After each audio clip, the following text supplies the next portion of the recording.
sebuah acara di mana kita merilis single terbaru The Massive yang mungkin tadi kita sudah sampaikan juga bahwa kita sekarang sudah independen setelah hampir 20 tahun kita bersama dengan record label yang sebelumnya.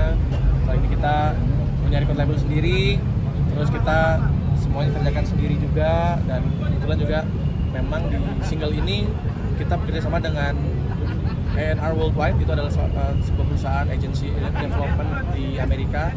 Ini memang lagunya memang akan kita rilis secara worldwide. Jadi publishersnya memang sudah disiapkan yang ada di Amerika, di UK, di Indonesia juga. Karena memang buat kita, walaupun ini untuk kita rilis secara worldwide, tapi tetap yang di Indonesia harus juga memberitakan juga gitu. Karena buat kita nggak pernah juga berpikir kita meninggalkan market sini, karena memang justru yang bikin kita semakin kuat adalah orang-orang Indonesia gitu. Jadi mungkin perbedaannya adalah ya kita lagunya sekarang bahasa Inggris, mungkin akan sedikit tidak terbiasa ya, yang biasa dengerin Massive lagu-lagu Indonesia gitu. Nah, ini kita mencoba memberikan diri untuk membuat lagu bahasa Inggris, dan plannya nanti satu album bahasa Inggris. Ini single pertama dari nanti yang nanti kita akan bikin album, itu isinya semua bahasa Inggris. Rencananya sekarang tanggal 27 nanti rilis single ini di SP, lalu mungkin beberapa bulan kemudian September mungkin akan ada single kedua, baru nanti awal tahun akan album. Pastinya akan di sini kita kasih tahu bahwa kita ada hal yang kita rubah, yaitu logo yang tadinya huruf kapital aja, terus warnanya orange, sekarang berubah warna jadi marun, warna merah marun. Terus yang tadinya miring, tapi sekarang jadi tegak gitu. Terus di bagian apostrofnya yang tadinya biasa, jadi ada simbol, yaitu paper plane atau pesawat kertas. Itu yang baru dari The Massive hari ini. Mas Dan, ini mendengar musiknya internasional banget ya, setelah akhirnya jalan dengan sendiri gitu. Dan mungkin pertanyaannya, apakah Massive kedepannya akan meninggalkan lagu-lagu ballad dan tentang kesedihan yang biasanya atau sih? Oke, sebenarnya kalau ngomongin lirik, kita nggak akan pernah lepas dari tema-tema cinta ya. Jadi kalau lagu ballad tetap ada nanti, tapi mungkin liriknya jadi bahasa Inggris gitu. Jadi tetap ada lagu-lagu yang mungkin menyayat hati juga, tapi mungkin jadinya sekarang yang ngerti nggak cuma orang Indonesia, tapi di Filipina orang bisa lebih ngerti karena bahasa Inggris, atau mungkin di Amerika atau di UK atau di Australia jadi ngerti lagu-lagu kita gitu. Karena kalau sekarang kan yang kemarin kan kita masih dengan lirik bahasa Indonesia ya. Kenapa harus bahasa Inggris, Mas? Sekarang apakah memang dengan bahasa Inggris bisa membawa Massive mengejar mimpi untuk lebih internasional Yes. lagi? Pastinya kalau ngomongin bahasa Inggris kan jadi bahasa dunia ya. Jadi buat kita ini penting, kalau kita mau dikenal lebih luas ya memang harus pakai bahasa Inggris gitu menurut kita ya. Dan mungkin juga udah waktunya juga, karena sebenarnya kita udah mulai pemanasan tuh di album ke-7 dan 8. Di album 7 itu kita sempat bikin satu lagu judulnya Side by Side. Itu sudah kita selipkan di album 7, lalu di album 8 itu kita menyelipkan satu lagu bahasa Inggris juga, judulnya November. Jadi memang sebenarnya kita udah pemanasan nih sebenarnya di album-album sebelumnya. Nah, kali ini kita mencoba untuk full bahasa Inggris gitu. Dan ya mudah-mudahan bisa diterima. Mungkin nggak mudah pastinya, tapi kita harus optimis lagu-lagu kita bisa diterima lebih luas lagi. Mas Rian, mungkin setelah berpindah dari label ke indie sendiri, ada perubahan dari gaya panggung kah, atau mungkin aksi panggung? Kan mungkin The Massive sama sekarang udah berbeda banget. Mungkin bedanya apa ya? Bedanya mungkin yang pertama, semuanya akhirnya kita urus sendiri. Kita jadi tahu segala pengeluaran ternyata gak gampang jadi independen, karena ternyata nggak mudah, tapi kita menikmati prosesnya. Bedanya mungkin justru malah setelah independen kita jadi bisa lebih eksplor sih, bahkan mungkin dari secara aksi panggung, nanti mungkin dari visual, dari lighting ya, nanti akan ada banyak perubahan lah gitu dari yang biasanya gitu. lebih terkonsep. Karena kalau dilihat dari tadi music video kan, itu kita nggak pernah tuh bikin music video sedark itu ya.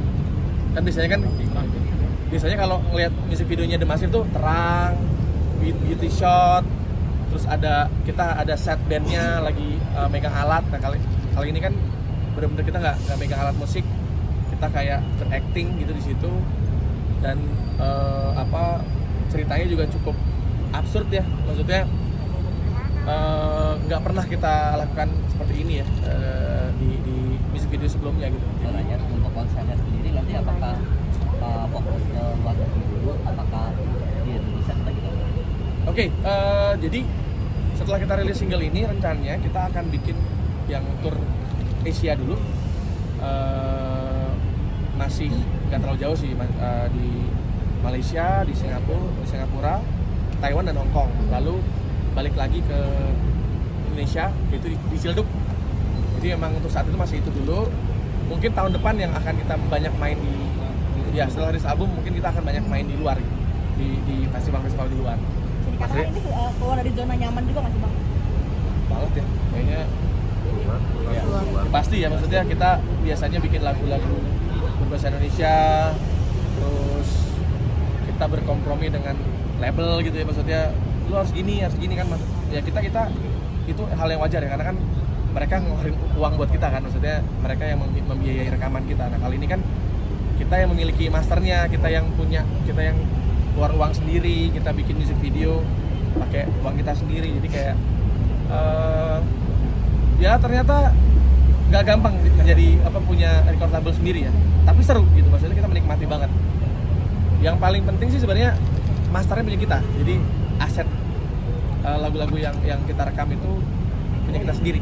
Itu jadi salah satu alasan juga kenapa kita happy independen ya. Karena kan kalau lagu-lagu lama kita kan masternya punya label ya, punya label yang lama ya. Mas Rian, jadi bahasa Inggris itu kira-kira brainstormingnya lebih lama kan, diskusinya jadi lebih susah kan? Sebenarnya justru malah prosesnya kadang malah bisa lebih cepat ya, karena memang kalau bikin lagu ini kan memang kita disiapkan memang untuk bahasa Inggris ya, jadi bukan lagu Indonesia kita Inggrisin gitu, tapi memang dari awal kita genjreng-genjreng itu memang kebayangnya memang liriknya bahasa Inggris gitu. Jadi ya sebenarnya hampir sama kayak kita bikin lagu Indonesia sebenarnya, cuma bedanya ini liriknya bahasa Inggris saja. ya tentunya juga ada beberapa teman-teman kita juga yang ngebantuin atau ngejagain gimana sih kalau bikin lirik pakai bahasa Inggris, karena kan berbicara dengan bikin lirik itu beda ya, beda cara gitu. Nah itu ada beberapa teman yang ngebantuin kita juga. Mas, ada banyak pertanyaan nggak sih dari fans, misalkan kenapa memilih lagu barat, lagu Inggris? Pastinya ada ya, pasti ya. Tapi kalau yang Massivers biasanya mereka tuh kayak mendukung apa yang kita bikin. Maksudnya perubahan-perubahan yang kita kasih tuh, bahkan kadang-kadang mereka malah suka lagu-lagu yang bukan jadi hits biasanya gitu. Kalau yang benar-benar ngikutin kita ya. Kalau pertanyaan masih ada, tapi ya itulah challenge-nya ya, maksudnya itu tantangannya, gimana caranya kita bisa bikin mereka juga suka sama karya-karya kita dengan lirik bahasa Inggris. Setiap perubahan biasanya akan selalu ada pro dan kontra ya, akan selalu ada yang bilang enakan The Massive yang dulu, oh ternyata bagusan The Massive yang sekarang gitu. Tapi memang apapun itu ya kita akan selalu mendengarkan kritik dan saran dari mereka itu, dan membuat kita bisa menjadi lebih baik ke depan. Oke. Mas, untuk mempertahankan mungkin kan dari dulu The Massive sampai sekarang kan benar-benar band yang benar-benar tersolid, mempertahankannya sendiri seperti apa sih?